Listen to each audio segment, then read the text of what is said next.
And we're live. We're live. Unbelievable. The big launch party for the Light of the Black Star. So excited to be here. And thank you all for coming and celebrating. And I guess introductions are a fabulous place to start. Anyone want to step up and kick us off? I will. Go ahead. So hello, I am Sadie Hartmann, Mother Horror. I am Seth's biggest fan, and anyone can fight me. Let's just start it off now. So yeah, I'm really excited to be here tonight. I'm excited that Nightworms was invited to host it. And yeah, this is going to be a great launch party because every single one of these people in this room right now, I love these people. So this is going to be great. I am Josh Rountree. I am primarily a short story writer who accidentally wrote a novel called The Legend of Charlie Fish. Pretty rad. You should check it out. I am a big fan of Seth's also, and I will go on record to say I'm probably the only one in this call who actually lived in a place featured in the That Light Sublime. Oh, Mad flex. Yeah, big flex. Big Spring, Is it? Texas represent. Great. Yeah. All right. Well, I'm the other Josh. So I'm Josh Hanson. I'm the author of King's Hill and The Woodcutters. And I also have been evangelizing on the series everywhere I can. I'm a huge fan of these books, and yeah, can't wait to talk more about them.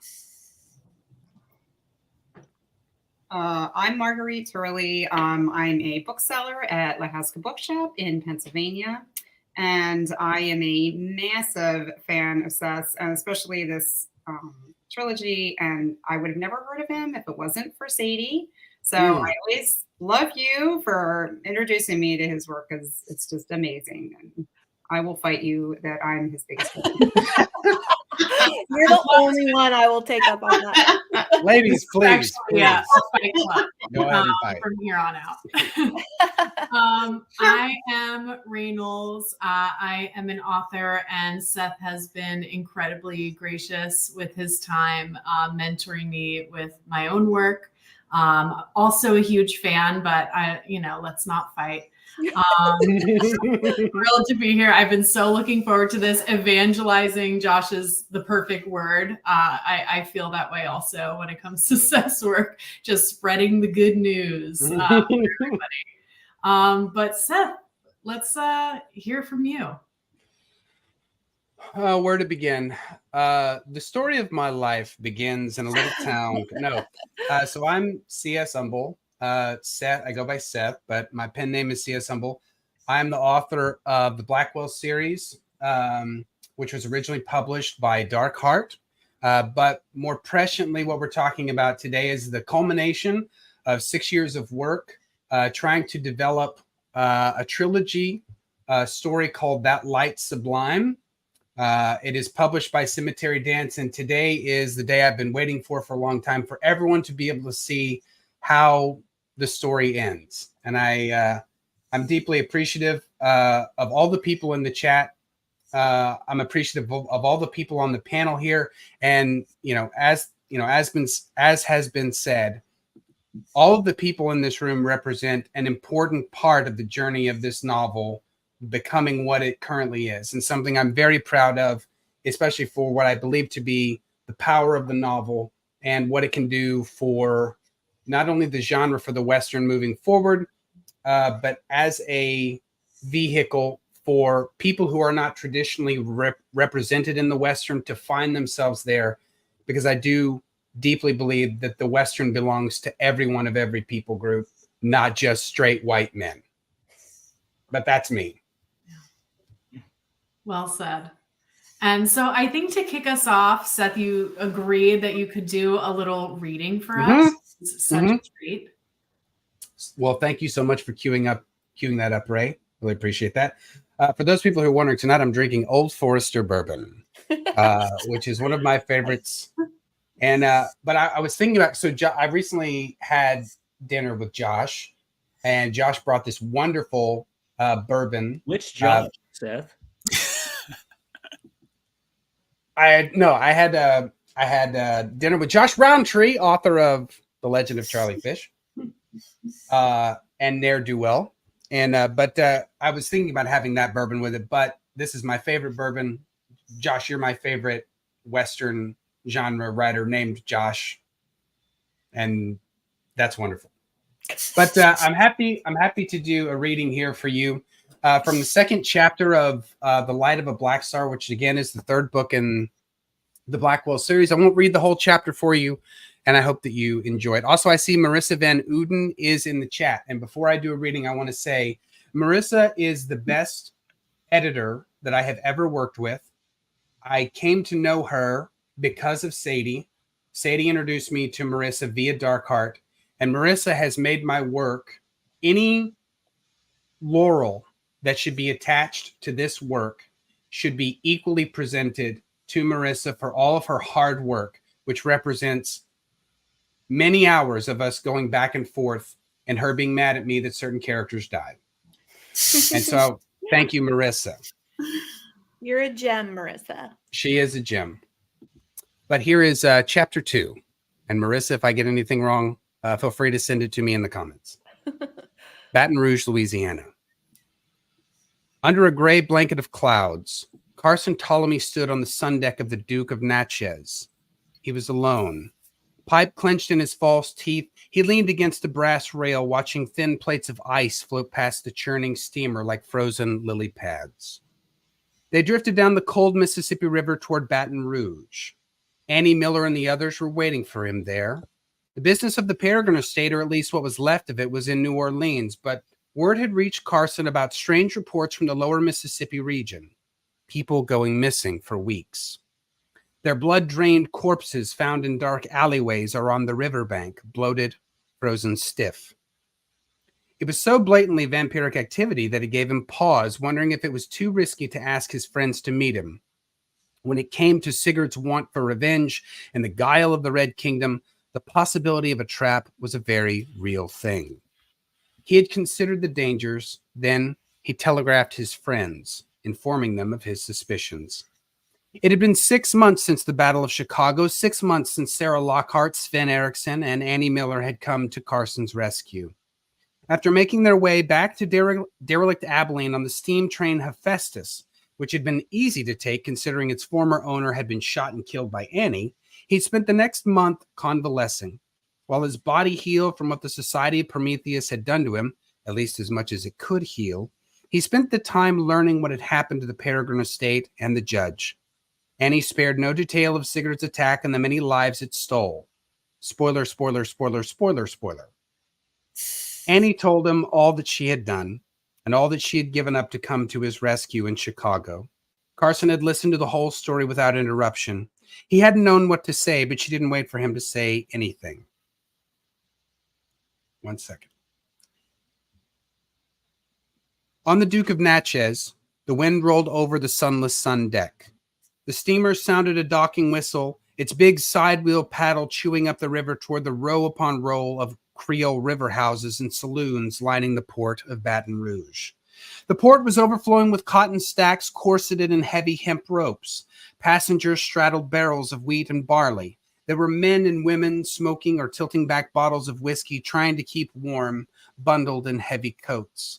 Some hovered above shivering children, sheltering them from the cold wind and the cold-blooded cutthroats famous to lurk the river, all of them waiting for transport. Beyond them, rising tall above the pastel-painted homes and businesses, was a gloomy castle, the Louisiana State Capitol building. It overlooked Baton Rouge and its dark river, a gray, cloud-mantled warden with fire-blackened windows. Hanging from its lofty crenels were flimsy scaffolds dangling on guy lines. Each scaffold bore a mason who worked to repair what the slavers' revolt had rightfully cost the rebel city. The steamer's massive wheels slowed, and over its thunder water-slapping chop came the high cry of fiddles and drums echoing off the black Mississippi and the lily pads of ice bound for New Orleans. Carson smiled at the sounds of people persisting in their gaiety despite the pestilent winter. Their endurance in the face of all this new suffering reminded him that no matter the growing darkness, there was light that would forever remain beyond its reach, or so he dared to believe. And that's from chapter 2 of The Light of a Black Star, now available from Amazon.com and all major store. Yay. Awesome. So thank you. So great. Never, ever fails to impress. Yes. And I'm seeing Brian's concern about spoilers in the chat. So I think we'll do our best, right, crew, to not do spoilers. So I think you did a good job redacting your own work there. Spoiler. Spoiler. So I would love to hear from everyone, and I have my own thoughts, of course, but which character's journey resonated most with you? Because what I hear over and over again about this series and about Seth's work in general is the love that people have for his characters, and very rightfully so. And I want to learn more about you all. So which ones you love the most? So I'd love to hear it. Let's maybe start. Marguerite, do you want to kick it off?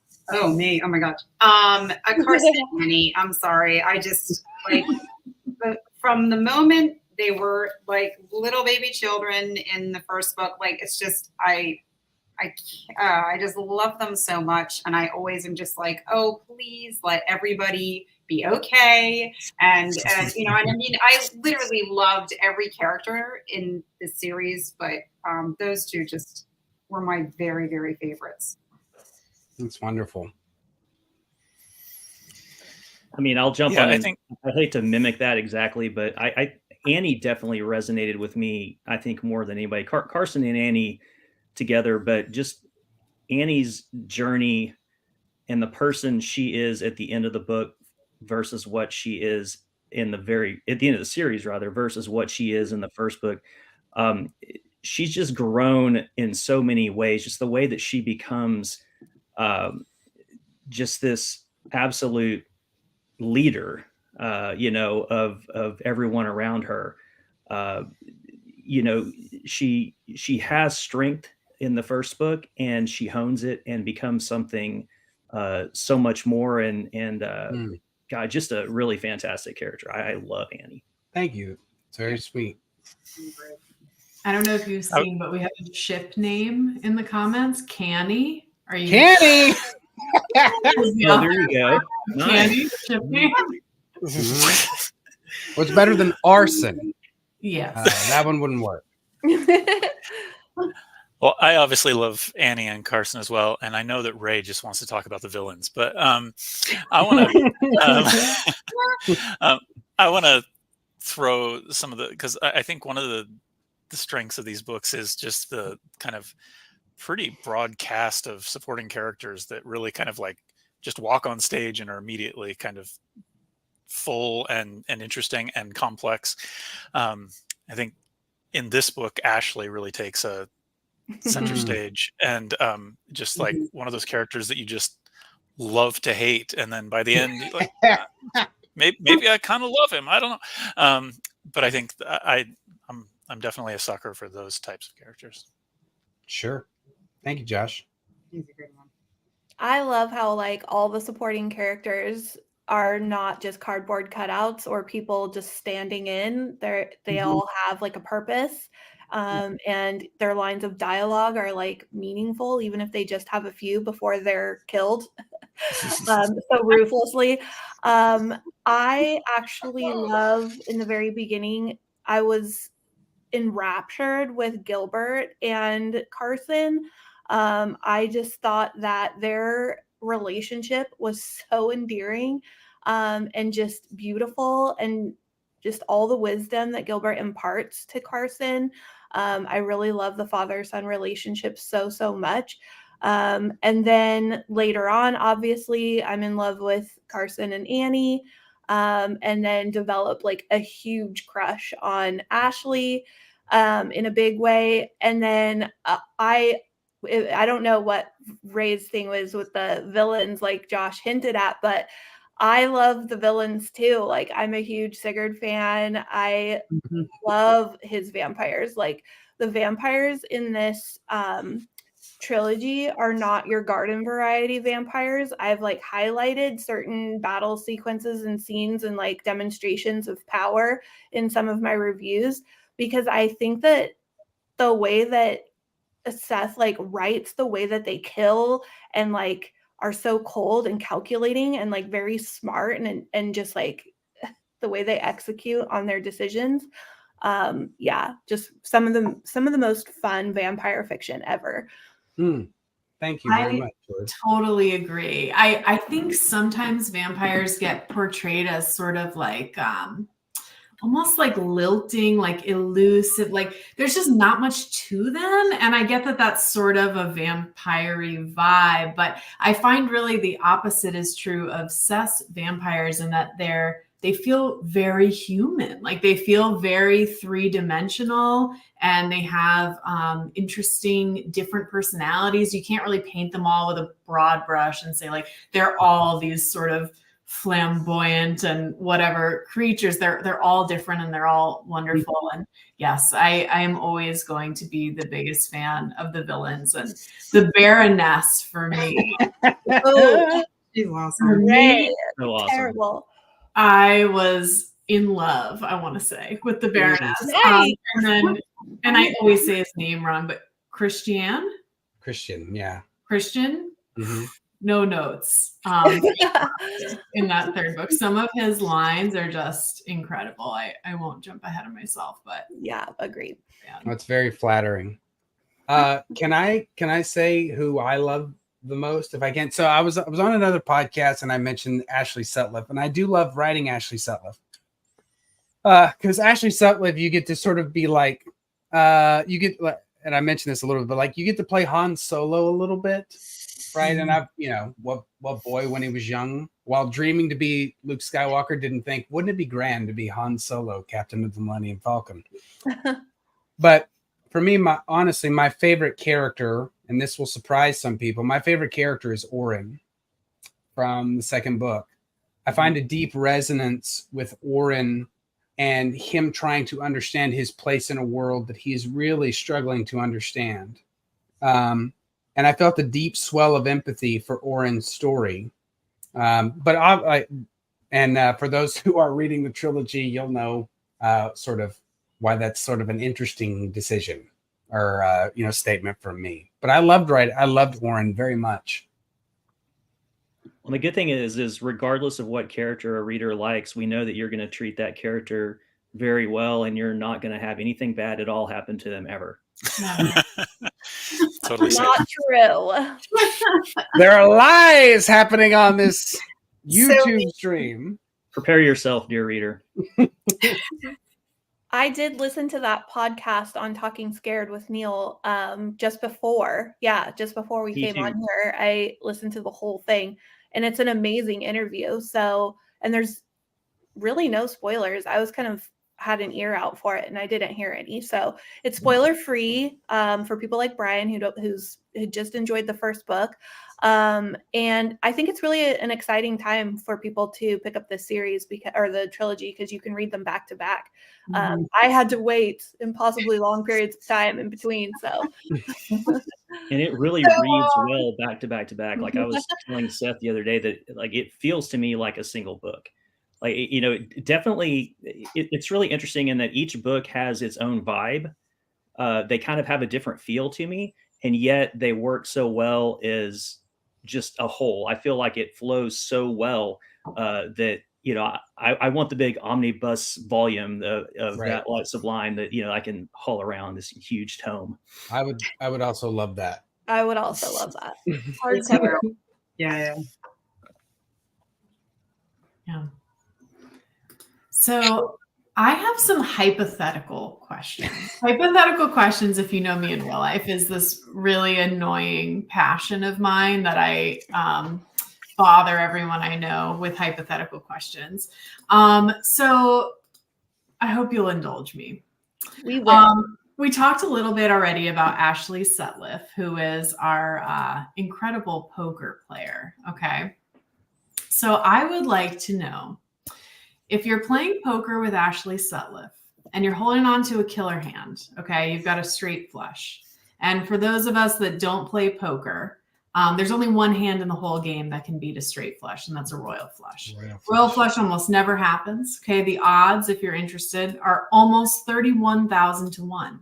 Okay, so you're holding on to a really strong hand, but Ashley Sutliff goes all in on the bet, and you have to go all in if you want to stay in the game. So my question to you is, do you go all in? Do we think he's bluffing or not? Sadie, Even if he was bluffing, I'm not going against that guy on anything. No way. I feel like win or lose, I'm going to lose that conflict. So. Right. Same. And even if you win, do you want to? Do you want to beat him? Because it's liable not to go your way. No. Yeah, Right. exactly. Even I if he's love just it. mean to me. Yeah. Even if he just said, Right. if he just cut me down. I don't know. Like, yeah, it's not worth it. man. So we all fold. Does the whole table That's fold? right. Totally false. This is how they win, guys. This is how they win. Right. This is how they get you. Get you. Right. Well, I think that dude would have any patience for me. presumably you know Ashley better than any of us. Do you think Ashley would have been bluffing, or would he have taken us for everything? I will tell everyone that in the book, Ashley Sutliff only bluffs one time, and it's never at the card table. And so when Ashley Sutliff pushes his chips all in, you typically don't want to go in on that bet. No, yeah. All right. Well, we That's all great. made smart choices tonight. That's great. All right, I've got another one. Carmilla, Sigurd, and Christian are all terrifying vampires in their own right. Mm. Only one has a vendetta against you. Who would you want it to be? And why? Oh my God. That's great. Not Carmilla. Not exactly. I was about to say the same thing. Not Carmilla. She seems definitely the most formidable opponent there. Yeah. Yeah. I would not. The way that she exercises her particular skill, I think Yeah. is very difficult to as we saw, it would be very difficult to do anything against that. I mean, I would just hide from Sigurd, but I would say Sigurd. I mean, in book 2, I definitely would not have said Sigurd, but maybe in book 3, I feel like there might be some. I don't know. If I could play something to his advantage, I might be able to work my way out of it. Sure. Okay. You're going Sigurd. I agree. Yeah, Yeah. I agree. I think that, that by the third book, he's human enough, even if still kind of despicable enough, that you could find your angle. But You can at least figure out his motivations. right. Yeah. Right. Yeah. He seems softened a little bit. Not quite as. Yeah. No, I hear you. I hear you. I'm going I with Don't Carmilla. invite him, Carmilla, of course you're going Carmilla. I'm gonna hope for an enemies to lovers arc with Carmilla. Right. Ray, I was totally thinking about that for you. Man. I feel like with the journey, I don't want Christian to I don't want a vendetta against him. Y'all all raise good points, but I mean Sigurd for me. So there's this thought that because y'all mentioned about how I write vampires. I've always thought the scariest thing about a vampire is the experience that they have, right? I mean, like Sigurd can fly, and he's got preternatural speed, he's got strength, he's got this telepathic ability to wound your mind, right? To make you no longer yourself. But for me, that's not what's scary. What's scary for me about vampires is you don't need to be afraid about a supernatural predator. You need to be afraid of the old man living inside him who has previously cut a red line across the globe. Like that for me makes Sigurd very, very frightening. So I would also pick Carmilla for a hope for a enemies to lovers situation. Oh gosh, you would die. She doesn't I would really die. want to be with you. I know.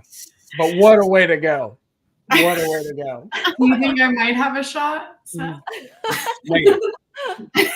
Oh, You did. God. We're all dead anyway. Yeah. That's great. We live it up. All right, I've got one more. On that note, you receive a letter in the mail. The author, who's one of the characters in The Light of a Black Star, confesses their undying love and intentions to sweep you off your feet. Who do you hope it's from? That is easy peasy lemon squeezy. Perfect. Mine's Ashley. Duh. Carmilla, right?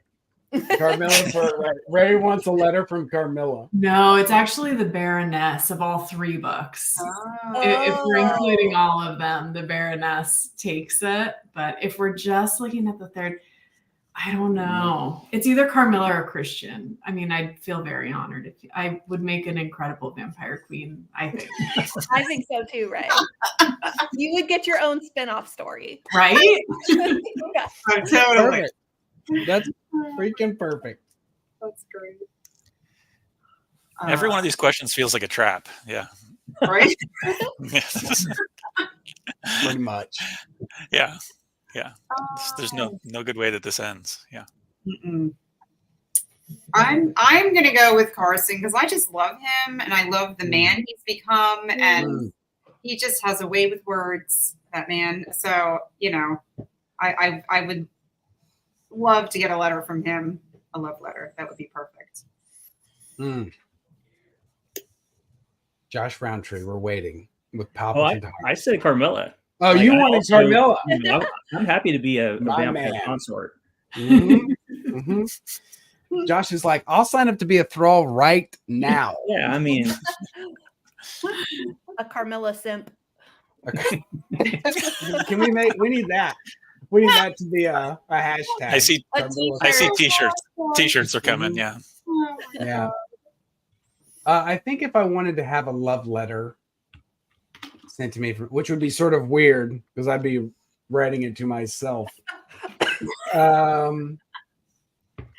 So there's a very intimate place that comes from Tabitha Miller, Annie's mother, and I think I found such a deep and abiding respect for her strength, and in many ways, for people who haven't picked up the series, like this series is very much about ensuring the agency of different people groups inside of the Western novel.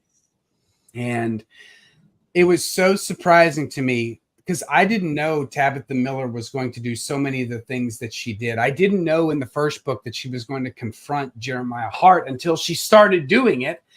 And I was like, and I genuinely, I was like, where are we going here? And Tabitha took me to a lot of places. And she reminded me of all of the indefatigable strength that exists inside of women. And I find that incredibly attractive. But I also, I fell in love with her story. And I love everything that she represents inside of the novels, without question. that's awesome. Yeah, I love her too. Mm-hmm. Well said. We've kind of talked our way around a whole kind of central cast of characters with this Gunfighters Guild and Sven and stuff, Yeah. which is a That whole element that I is really. the best. Yeah. Like I need like an entire series of novels about the Gunfighters Guild. Yes. Oh my God. Cool. Yes. Yes. There Well, I was do. so Oh, go ahead. I'm many sorry. different- Oh, I'm sorry. No, please go. There was just so many. It was like such an array of different people in it, and they were all just so interesting. And again, like Sadie was saying earlier, like they're not just like one, like they're multi-layered, and even if you don't know them for very long, it's amazing. I really appreciate that, Marguerite. I do pride myself on a lot of work that I do because I spend a great deal of time trying to figure out who these people were before they enter into the books. And I love the idea of the Gunfighters Guild. It lifts up within me this idea of the competitive nature that some people have. I'm one of those people, by the way. Like, I hate to lose more than I like to win.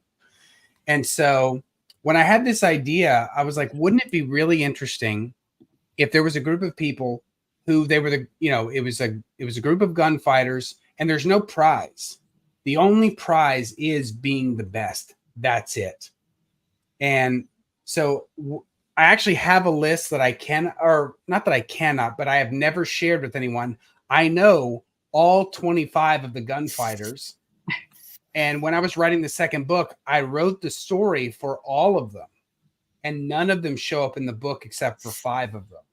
But I know, like, so to Josh's point, like, if I wanted to do a Gunfighters Guild, like, series or like a novella or whatever, and I always thought it would be fun to do like a story of someone going from 25 and making their way all the way up to the 1.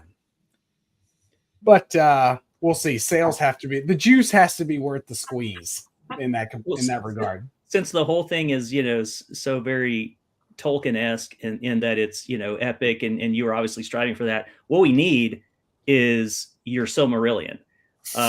We can get the backstory on all of those folks. We can learn about the werewolf campaign. We can, all these tantalizing things. That's what we're waiting for next. I'll share it here.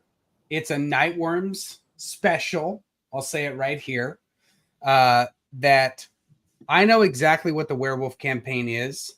I know exactly how Abner and Ashley Sutcliffe, the brothers Sutcliffe, which would be the name of the novella, the brothers Sutcliffe, and everything that happened to them while they were in California that transpired in this big werewolf campaign that took place, which is also sort of my way to get involved in like the Zorro mythology, which I'm a huge fan of. But the Peregrine Estate, it spans the whole country. We only get an opportunity to focus on like these 6 or 7 characters that exist inside of it. But I would love to write that story. I would love to, but I need people to buy these books so that I can. Get on it, people. Come on, you guys. Gunfighters Guild would be incredible. I'm trying to remember exactly what the line is, but when that official challenge line that they have, every time I read it, I would get so excited. It's like, whatever number challenge you. What is it, Seth? You'll know it. It is I, the 4, challenge you to 3 to through the rules of our guild association, through our guild association, challenge you to a contest of the gun. Yeah, I love that too. Isn't that fun? Yeah. And I got it, I got that. That's an expansion from just a little inside baseball. I remember watching the Gangs of New York when I think I was 26 years old. And there's a scene where, Leonardo DiCaprio's character just walks up to Bill the Butcher, played by what's that guy's name? The method actor, Daniel Day-Lewis. Daniel Day-Lewis, right? And he just walks up to him and he goes, "Challenge." And Daniel Day-Lewis takes out his pipe and he goes, "Challenge accepted." And that, me, I was like, you put a little filigree on that, and that's a little something more, right? So that's where that idea sort of bloomed out of, is that watching at the Gangs of New York. So that's great. super good, super chilling. So do we want to take questions from the chat now, or do we want to do them later on? I saw like a few. We can wait until there's like a little bit more. Okay. Yeah, sounds good. I saw one from Greg, but yeah, let's wait a minute. I did want to ask you, Seth. I saw a video from Stephen Graham Jones because he also finished his trilogy. And so people were asking him, like, how do you feel about saying goodbye to these characters that have been with you for so long? And like, I happen to know that you wrote Massacre at Yellow Hill like so long ago. So these characters have been a part of you for a really long time. So how does it feel? You know, you read for us behind the scenes a really important scene from the book, and it was super emotional. Like, it's emotional for us as readers to say goodbye, but I want to know how it feels for you, the creator, to say goodbye. How do I maintain a stoic presence? There is a sense of bittersweetness to it, and I think that the best of life is represented in the bittersweetness of things, right? Soren Kierkegaard is one of my favorite writers. Was a theologian and philosopher, and he said, "The suffering is what gives joy its rise." And I think that for me, as I was writing these books, I was experiencing these people's suffering, and they were trying to be something. They were trying to reach. They wanted to be able to find a safe place for themselves in a world that was entirely hostile. And I think that that's all of us. I think that we're all trying to do that. You know, we're trying to live out our stories in a very hostile, everyday world, whether that's mental or emotional or physical, spiritual, whatever you want to call it.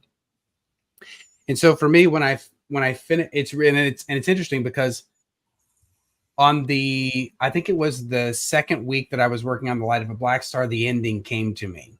And it's one of the very few times that I wrote the ending before I actually wrote the rest of the book. That's a very rare thing for me. I don't typically write that way. But in completing the novel, when I wrote the epilogue, I felt a deep sense of, what's the right way to put this? In classical music, there's a phrase, or it's a notion. It's called the tonic and the dominant. And these are two keys that oppose each other throughout the portion of the film, or throughout the portion of the music. And they're constantly going back and forth with each other until you come to a resolution. And Benjamin Zander, who's one of my favorite composers, he says, and that feeling is the feeling of finally coming home.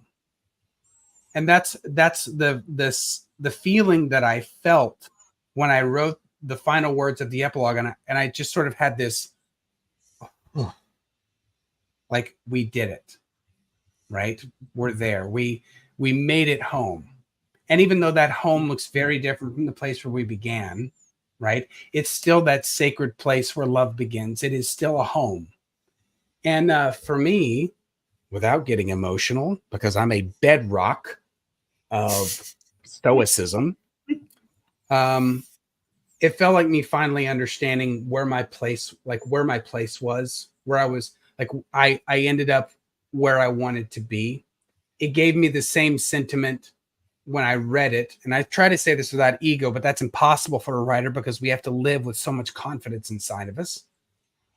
I realized that it gave me the same sentiment that I felt when I ended Lonesome Dove.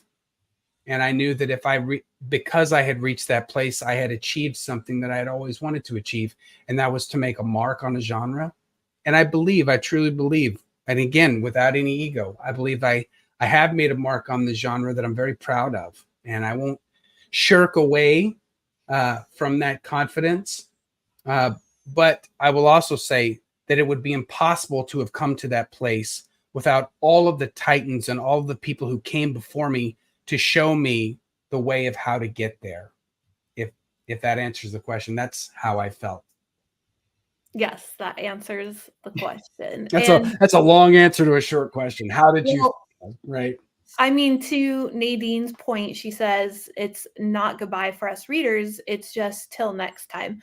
And, you know, that's how I felt about like the Chronicles of Narnia. That's how I felt about the Lord of the Rings. That's how I felt about the Dark Tower. You know, I've gone back and have read The Gunslinger and the Dark Tower, you know, So just good. those two.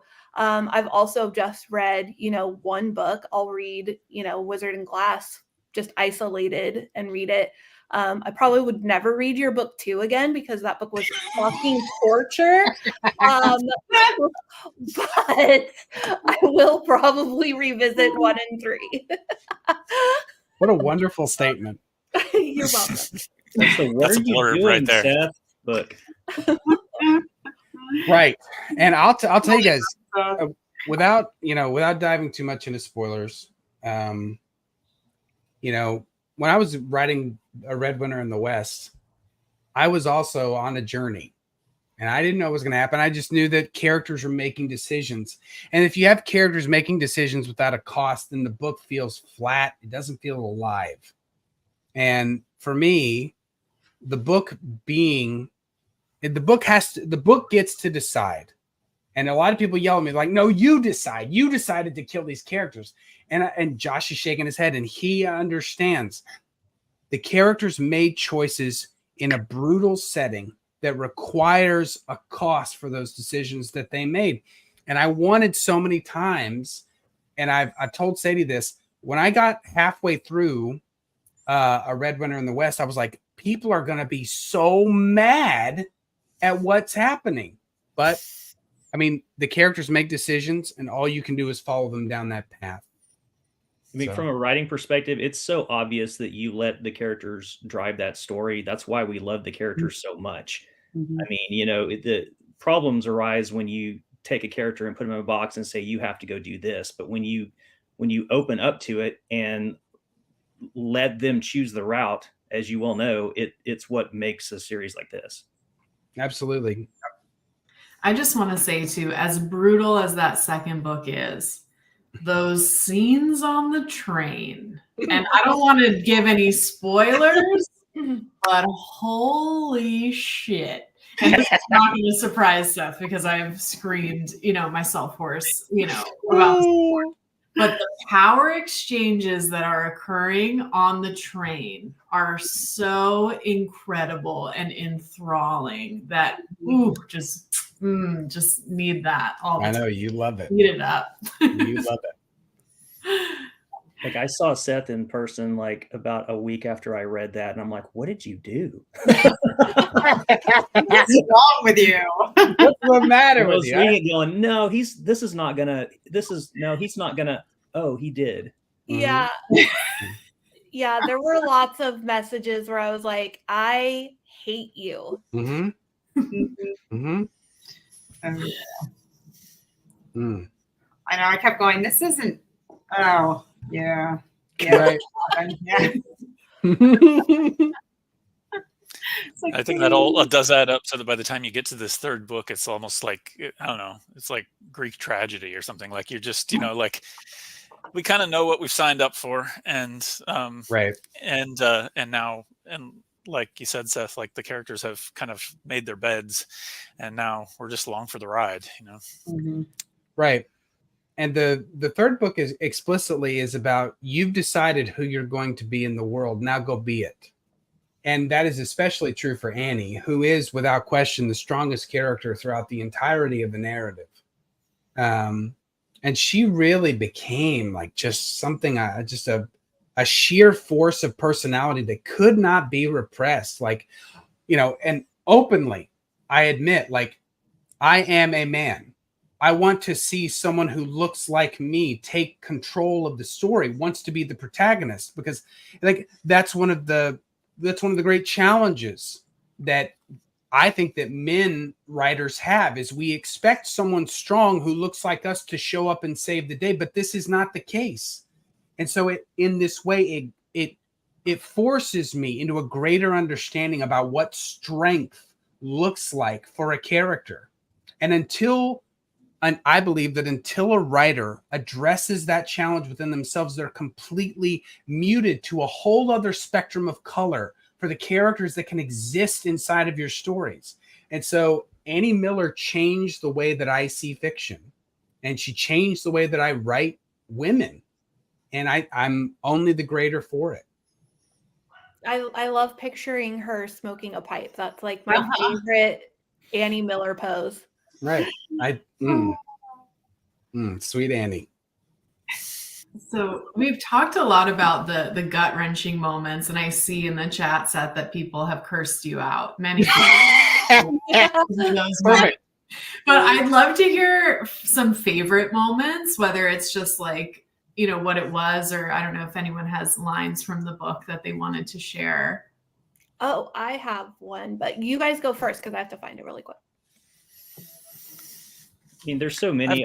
Something, since we talked about all the the painful, gut wrenching stuff. I love when Annie and Carson like go on their date. It's just so out of the out of the realm of what these characters have been experiencing, and it's just kind of this. It's in the middle of everything's building up on them, but it shows they still kind of have this life, and they have this moment of togetherness and peace, and a little bit of hope in the middle of all this. And it was just a really kind of cool, beautiful little scene that I think adds a lot more to what comes later also. But I just like that little glimpse into, hey, these are the people that we might be if everything around us wasn't so desperately awful. And so again, a little inside baseball. That scene was developed from the paragraph passage in The Two Towers of the Lord of the Rings, when Sam sees the stone head of the fallen king, and it's crowned with the little with the wreath of leaves, and Sam says, "Oh, look, the king has a crown," and the light is shining on it, and then the light diminishes, and then it's all gone. That's what that moment is drawn out from, is to say, inside of all of the difficulty that we experience in our everyday lives, what if we just embrace this little sweetness, this little moment, right? I love that scene too. I love the St. Louis date. I do too. That's really sweet. I think that was my favorite as well. Like, I have to agree. It was just, I was like, oh, I'm so happy that, I was just like waiting for it to happen anyway, but it was just like, oh my God. Like, it was such a beautiful like night date for them. And I just loved it. It was, it just made me so happy. Made me happy too. In the middle of all the chaos and whatever. Right. And they go to a French restaurant. And the guy's like, oh yes, of course, this will become what will be the first of an anniversary. Right. This French waiter. Glimmer of hope. Yeah. Mm-hmm. So I found a quote. Go ahead. Oh, sorry, Josh. No, go ahead. So the quote is from, and this was in my Light of a Black Star review, and it's something that kind of I noticed in this last book. It's like a quote from the first book resonated with me while I was reading it. And it's from Reverend Callum. And he says there's a conversation going on. And he says, and do you know what helped me work through the loss of my brightest light? And I think it's Annie says no. And then he says, oh no, it's Carson. Reverend Callum leaned close to the boy. All the other lights around me, all the people who loved me, even though my wife was gone, those other lights shined bright enough that eventually the darkness of my sorrow became the shadow of my happiness. And from there, following love's illimitable. Thank you, Seth. I found joy again. And it just kind of like, you talked about this in the interview with Neil, but you talked about how even though life is really hard and we go through really difficult things and we lose people that we love and we experience like a lot of pain and heartache, like just having the people that we have around us and going through those trials and tribulations together, and like loving each other through those things is really the meaning of life. So I think so too. Yeah, I've got a passage that I think kind of rhymes with that. And this is Carson and Annie talking, and Carson says, is talking about his father, Gilbert. He says, he said that every time we take a life, it takes a little piece of us with it. He was right, Annie. And I'm getting to the point where I don't know how much of me is left. He turned to her, those burning emeralds dying to pools of black without the light of the hearth. I don't want to do this anymore. Do what? I don't want to hurt people anymore. I don't want to be the conduit. I don't want to fight in this war or kill everything that I've been asked or anything I've been asked to witness. All I want is to be who I am. And I think kind of going along with Sadie's, we've been talking around like Tolkien a lot. And I think like that strikes me as a very like that kind of deeply humanistic kind of sentiment right there. I was also thinking about the way that like so many of trilogies tend to build toward the final battle. You know, the and this book does the same. Spoilers, but I think that this does share kind of that sentiment with Tolkien and so many other writers that where that's, you know, forget Peter Jackson. That's not a celebration, like, right? Like this is like, this is the fact that we're going to go to war is not something cool. Like this is that these are human people at the center of this. And I think that resonates with me quite a lot. I love that. Thank you, Josh. That's a gift. Yeah, while we're on the subject of Tolkien, I have one here that I'll read, and I see this same image reflected multiple times through the series, but this is just one example. It says, but in his dream, Carson somehow knew it was just that, a dream. And against the song of a cosmic titan, he took hold of his dreaming and compelled away the terror and malfeasance brooding within him. In its place, he painted a summer sunset overlooking a green hill where the warm light washed over his and Annie's faces as they held one another in the shine. And the Tolkien quote that I think that's a reflection of, if I'm guessing. Uh-oh. The thought pierced him that in the end, the shadow was only a small and passing thing. There was light and high beauty forever beyond its reach. Yeah. Right? It's the Shire. It's like thinking of the Shire in the dark times. Right. I've been outed as a Tolkien fan. and in all fairness, and I think people, I shouldn't say it that way. It is difficult to see sometimes, I think, that The Lord of the Rings is a very sad story. It is in many ways a post-apocalyptic story. It is about magic leaving the world and how the race of men taking over the world means it can grow into something new, but it means it has to diminish first. And I think that's a lot of that is one of the themes of a lot of my work is we are always becoming something. And while that thing requires us to lose the other things that made us who we were, we don't have to hold on to them in order to become who we want to be. Yeah. Well said. Mm-hmm. Ray, I think there are questions now. Yeah. It's incredible to see people posting quotes from the book in the chat. Like, that's wild. That's real wild for me. I think the first question we had was Greg asking what you're working on now. So. Yes, that's correct. I was going to pull it up, but I can't find it. Oh, here it is. Boom. So what I'm working on now, Greg, is the fourth book in That Light Sublime, or in the Blackwell series, All Our Strange Glory. I'm about 23. Nope, because I had to cut 10,000 words, so I'm at 13,000 words for that series. And for those of you who do not know, Blackwell's is my other series. That's going to be a 5-book series, and I've through Sadie's Dark Heart, when she was working with Dark Heart, she was wonderful enough to give my Blackwell series an opportunity to see the light of day. With the first 2 books, All These Subtle Deceits and All the Prospect Around Us. I finished the 3rd book, which is All That Mankind Fails to Bear.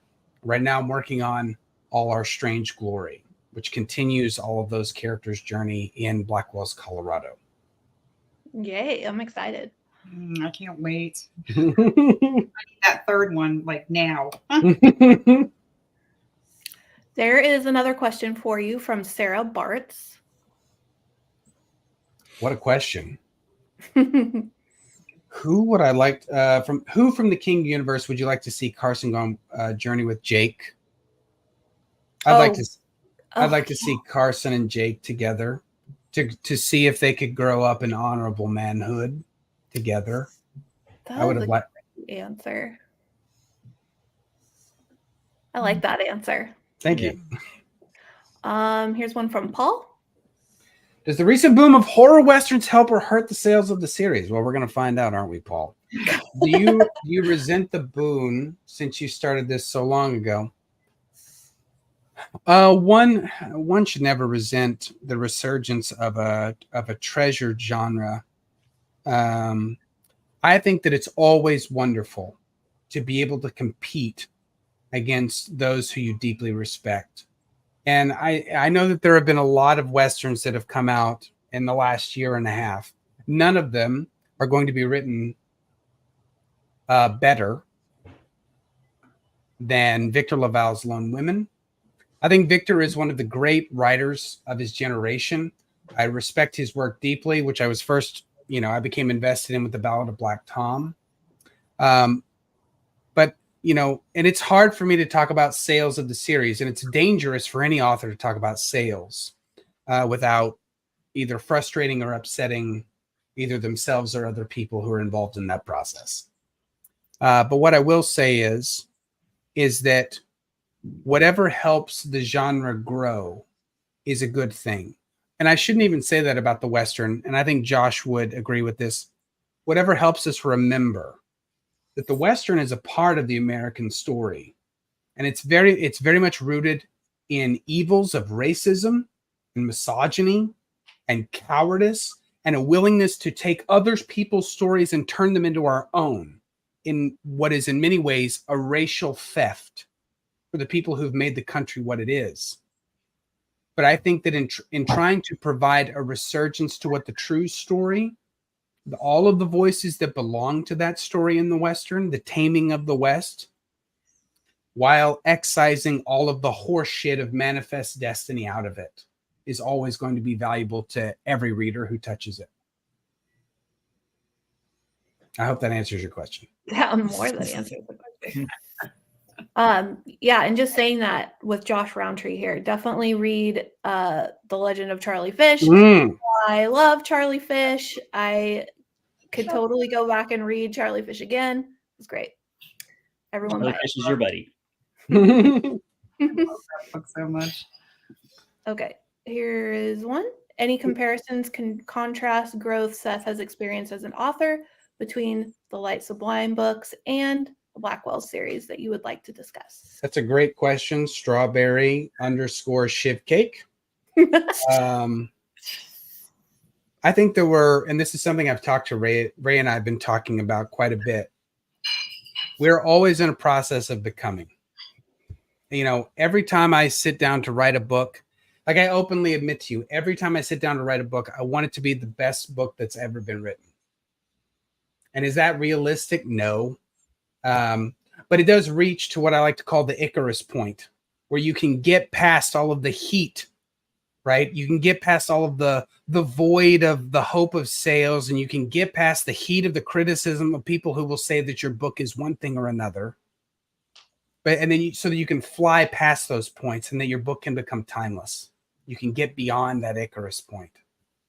And for me, every book that I write is bringing me what I hope to be closer to my own Icarus point, where I can write something that will surround readers in such a powerful way that they are forever changed by it. Because that's ultimately all we can do, is tell stories that we hope will make people feel the feelings that we feel. Stephen King talks about it in On Writing, right? It's a kind of telepathy where we can reach out with our mind from a certain space and time. We can reach forward in either in the present or in our future, and that people will be changed by the characters and the setting that we produce as storytellers. And it's one of our oldest professions, right? All the way from sitting around campfires, whether it's people who didn't have language skills, the skalds, the bards, all the way up to the great writers, all the way from Thogdar caveman storyteller, right? All the way up to Josh Rountree, Ray Knowles, Josh Hanson. All of it is one continuous line of witnessing the story of humanity stretched out over an epoch. And I just want to be a part of that story. I want to be a part of the people who made a difference, who made a mark, who put fingerprints in the wet clay of a genre that I so deeply respect and have admiration for. Well, there's one last question here, I think, unless I missed one. But this one's, you're going to blow Sarah Bartz's mind. You ready? Oh, Here it comes. would love a prequel story about Gilbert. Sarah, I have great news for you. So just about 3 weeks ago, I finished a novella, which is about a 25,000 word novella that's currently being shopped by my wonderful agent, Becky Lejeune. We're shopping it around now to see if we can find a home. But there is a story for Gilbert and another character. And it is in many ways more a pure Western than it is anything that has to do with horror, though it doesn't certainly have those markers of my horrific levels of writing, the things, the terror that I'll bring with it, but in a different vein. It's called San Antonio Mission.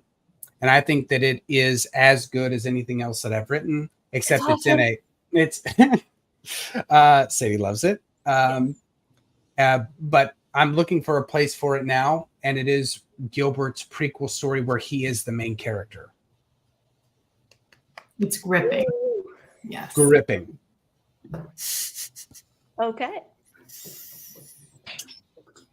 Oh my gosh. That makes me very- There's your response. Let's all have a collective freak out together. Here's some more. Woo! I'm excited. I know that much. Oh my gosh. That's awesome. So, and I know that we're here toward the, oh man, I don't want to get emotional saying toward the end of all things, and that not all tears are bad. But what I will say is this. Every single person who has either read the series or who has been deeply, I don't want to put it that way. Every person who has been near to my heart while I've been writing to it, I'm deeply appreciative of. No one makes a journey like this alone. And we write stories so that we know we are not alone, so that people feel the same things that we feel. We try to connect with them in this way. And your support, especially the support of those who are on this panel, they were selected especially because of their support for the trilogy. You all have deeply made me feel appreciated. You've made me feel seen, which is very difficult in our present age. And for all of you, you have my deepest gratitude and all of my love. And so thank each of you for being a part of it. And I hope you'll continue with me on our journey for trying to be even better with the next book. So thank you all. Thank you for telling your stories. Yes. Of course. Thank you. Oh my gosh. You've made all of our lives better for it. Thank you, Marguerite. Like- Marguerite, ladies and gentlemen. So if it's unclear to anyone watching, buy the series if you haven't already. I mean, we're all emotional up here. Come on, let's get to it. Of course. So how shall we wrap this up here at the end of all things? Easy. Aw. Easy. Well, how We about said- a cheers and a toast to the Light of the Black Star? I love Light it. of the Black Star There. available now wherever stories are sold. Congratulations. Get it. Get all three of them. Binge read them. Buy them, buy them, buy them. Lucky They are bastard. all amazing. Each Y'all one are of them amazing. laughs. You'll laugh, you'll cry, you'll fall in love. And thanks to everyone who hung out with us the entire time in the comments. We love you. You're awesome. You're the best. You're the best. This will have a playback, so if you guys want to share it on your social media and invite people to check it out, it will be available immediately after I end this stream. So with that being said, thanks again for coming tonight, and the rest of you hang tight so we can say goodbye to each other off camera. Bye, everyone. Bye. Toodles.